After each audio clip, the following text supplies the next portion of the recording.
When this week began, we had every intention to spend this evening marking Memorial Day and to honoring the sacrifice of so many who fought for and gave their lives for all that was good and moral and strong about this country. And then in the middle of the week, we lost another set of lives. Their deaths were anything but good or valorous or honorable. As Rabbi Levin taught us at the beginning of this service, when someone's life is cut short, we all miss out. The Torah of their lives, the wisdom they had to teach us, is no longer there. But let us not for 1 second conflate the sacrifice of our honorable men and women who served this country and the terrible tragedy that befell us earlier this week.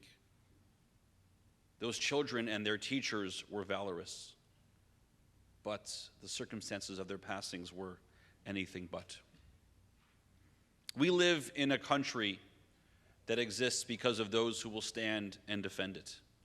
We live freely in this country, the price of which has been the lives of those people who have said, this country is worth more than just one soldier, one sailor, one air person's life. And I will do what I need to do to make sure that this country will be here tomorrow. To be tied to a nation in that way is something that isn't always easy to do, something that even our Torah has to give us guidance on how to. And this week in Parshat Bechukotah, we are told of the wonderful things that will happen when we enter into the land, if we do what God says, and of the terrible things that will befall us if we don't.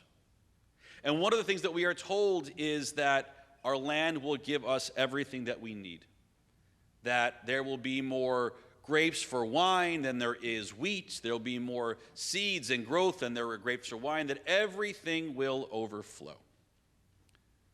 And then it says, God promises to make peace in the land. And the rabbis wonder why these things need to go together. Rashi says very simply, perhaps you might say, well, there's food and there's drink.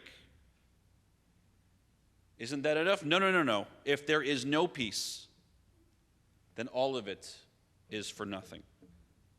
Therefore, he says, the Torah says, God will give us peace in the land, that we may learn that peace is as important as everything else combined.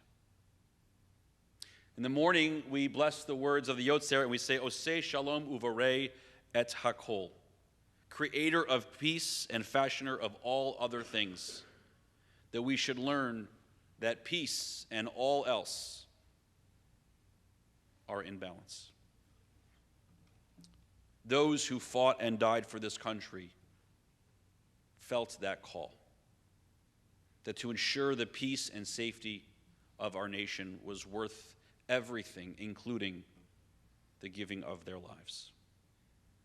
It is not a thing many people in this country even consider doing, and something that we should deeply consider every year as we get to this day of Memorial Day.